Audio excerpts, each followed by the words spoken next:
మహాపుణ్యక్షేత్రం.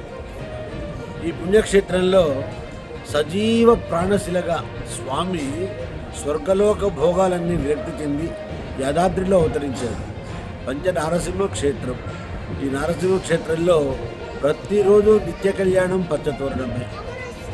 ఈ మహావైభవంలో స్వర్గలోకంలో ఎన్ని భోగాలు జరుగుతాయో ఈ క్షేత్రంలో అన్ని వైభవాలు ఈ క్షేత్రంలో స్వామివారు స్వీకరించి భక్తులకు అడిగిన తక్షణమే వరములను అనుగ్రహించుతాడు.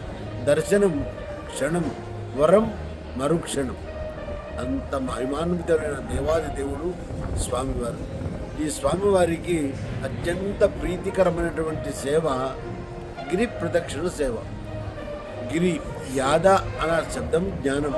జ్ఞానం పరడవిల్లితే స్వామి మనము మమేకమైపోయి అడుగులో అడుగు వేసుకుంటూ 7 అడుగులు నడిచిన వాళ్లకు 7 జన్మల వరకు సంబంధం ఉంటే ఈ గిరి చుట్టూ ఎన్ని అడుగులు వేస్తాం మనం, అన్ని జన్మల వరకు కూడా స్వామితో మనకి మంచి అనుబంధం ఉంటుంది. అలాంటి అనంత అక్షయమైన పుణ్య ఫల సేవ గిరి ప్రదక్షిణం. ఒక్కొక్క అడుగుకు ఒక్కొక్క జన్మ పాపాలన్నీ కూడా నశించిపోతాయి. నిస్వార్థమైనటువంటి సేవ.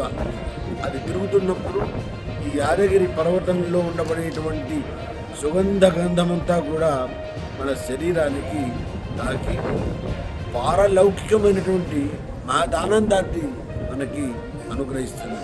అంతేకాకుండా ఇక్కడ ఉండబడేటువంటి ఔషధి మొక్కల యొక్క ప్రాణవాయు శక్తి అంతా కూడా మనకి రోగాలన్నింటినీ కూడా నిర్మూలనం చేస్తుంది.